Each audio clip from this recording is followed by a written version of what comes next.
साथियों, लोग कह रहे हैं, कुछ गोदी मीडिया ये बता रहे हैं, उत्तर प्रदेश में सपा मजबूती का साथ उभर रहा है। ये बिल्कुल गलत खबर है। उत्तर प्रदेश में लोग सपा को नफरत करते हैं।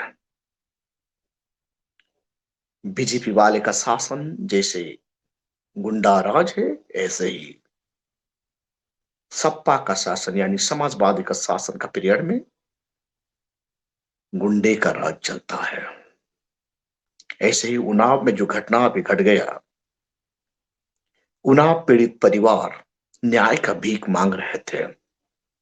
अखिलेश यादव जी का पास कितने बार गए, लेकिन उनको न्याय नहीं मिला, क्योंकि सपा का नेता ही उन्ना का दलित बेटी का साथ जो व्यवहार किए है, ये लोगों को छुपा नहीं है। यानी सपा का सवर्ण नेता उन्ना का बेटी को कैसे, उनका परिवार को कैसे जलील किया गया, न्याय का उम्मीद रख के ये लोगों ने अखिलेश यादव जी का पास गए थे, लेकिन न्याय नहीं मिला। समाजवादी पार्टी का नेता का बेटा उन्ना का दलित परिवार का एक लड़की को उठा कर ले गया और उनको बलात्कार करने के बाद उन्हें मारकर उनका जमीन पर गाड़ दिया गया। जब ये खबर पीड़ित परिवार को मिला, तो ये परिवार रहा नहीं गया। इन लोगों ने एसपी प्रमुख को, सपा का प्रमुख का गुहारी लगाए, लेकिन उन्हें कोई न्याय नहीं मिला। 13 फरवरी यानी शनिवार रात में बहन मायावती जी को मुलाकात करने के लिए परिवार गए। बहन जी थकी हरी घर वापस आई थी इलेक्शन प्रचार प्रसार में जाके, और उन्होंने तुरंत रात में ही ये परिवार को साक्षात करने के लिए अनुमति दे दी। बहन जी का दरवाजा हर वक्त पीड़िता के लिए खुला है, रात या दिन। बहन जी नहीं मानती।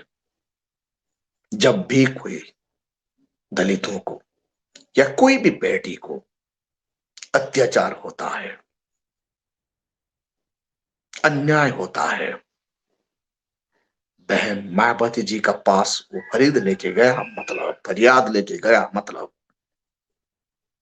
बहन जी उन्हें जरूर मदद करती है। इसीलिए तुरंत रात में ही बहन जी उनका परिवार को मुलाकात की, और ये फोटो भी आज सोशल मीडिया में पूरा वायरल हो रहा है। कितना विशाल हृदय है हमारा बहन मायावती जी का। वो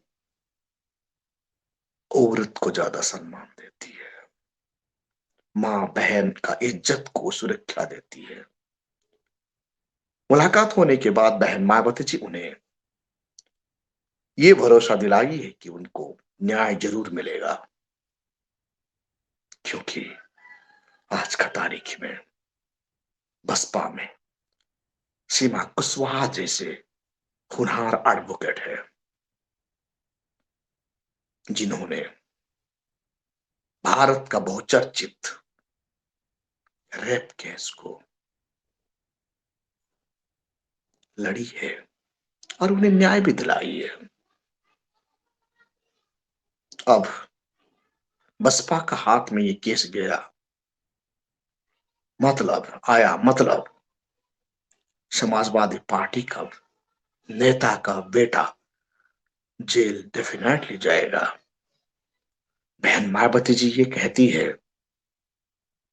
घटना से पहले उत्तर प्रदेश का पुलिस इस संज्ञान में लेता तो ऐसे अघटन नहीं घटता।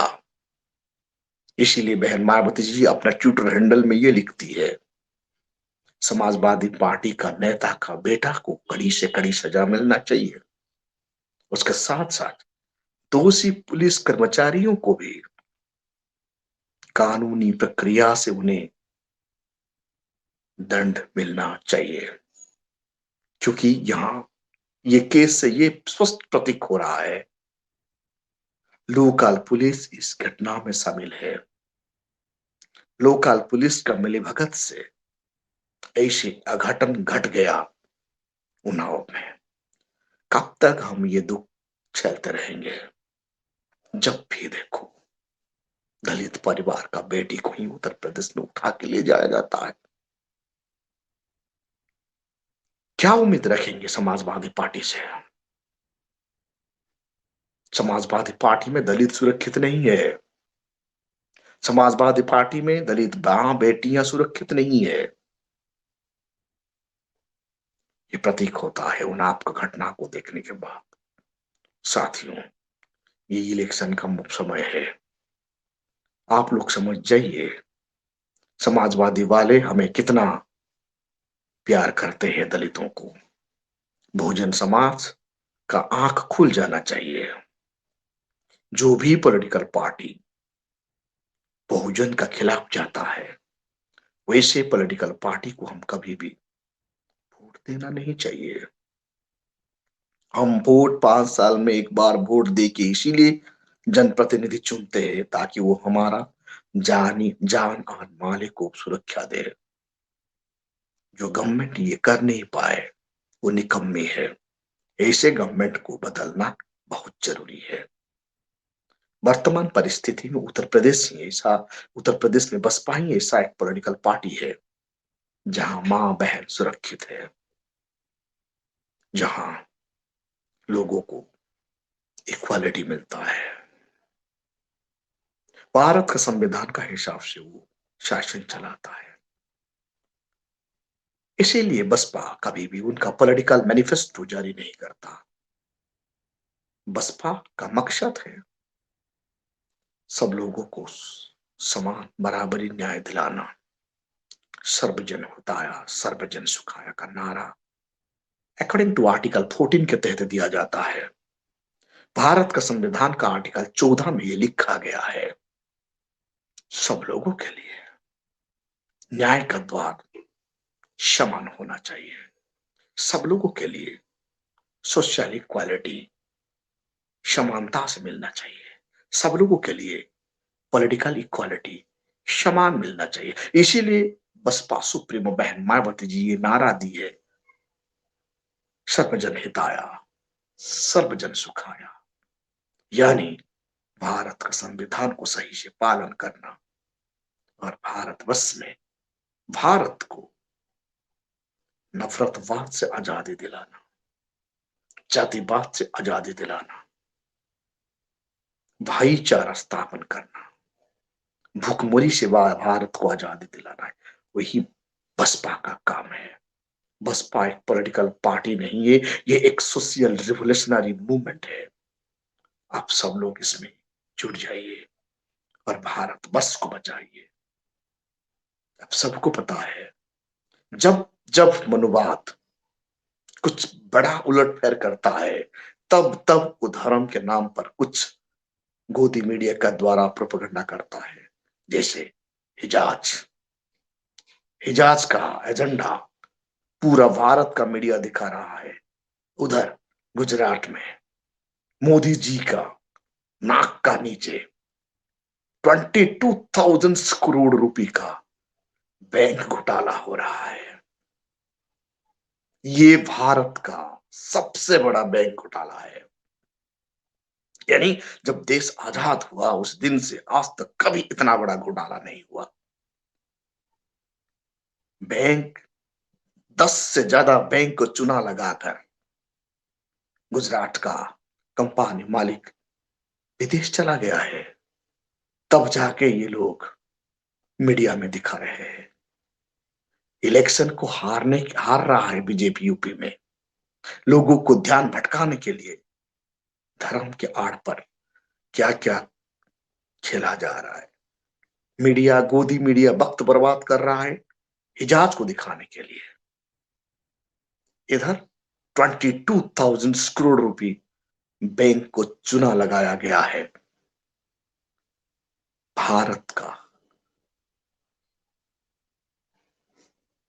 सेवक का नाक का सबसे बड़ा सेवक का नाक के नीचे पर प्रधान सेवक, वो खुद को चौकीदार कहते हैं। चौकीदार चुन के, इसीलिए 22,000 करोड़ रुपया बैंक को चूना लगाकर गुजरात वाले चले गए। देश बर्बाद हो रहा है। हम लोग धर्म के नाम पर यहां लुका छुपी खेल रहे हैं। साथियों, अभी हमको जाग जाना है। हमारा देश को बचाना है। बहुजन समाज को लाना है। बसपा को भारत का शासन गद्दी में बिठाना है। तब जाके ये गुंडा राज खत्म होगा, करप्शन खत्म होगा, सोशल इक्वालिटी एस्टैब्लिश होगा। इसीलिए अब सब लोग जाग जाइए। हमारा भारत को बचाने के लिए, हमारा नस्ल को बचाने के लिए, आने वाला जनरेशन को बचाने के लिए मजबूती का साथ हम सब लोगों को लड़ना है। बीजेपी सरकार को हटाना है और यूपी में समाजवादी पार्टी का भी हटाना है, क्योंकि ये लोग कभी भी कस्मिन परिस्थिति में भी बाबा साहेब को फॉलो नहीं करते, संविधान को फॉलो नहीं करते।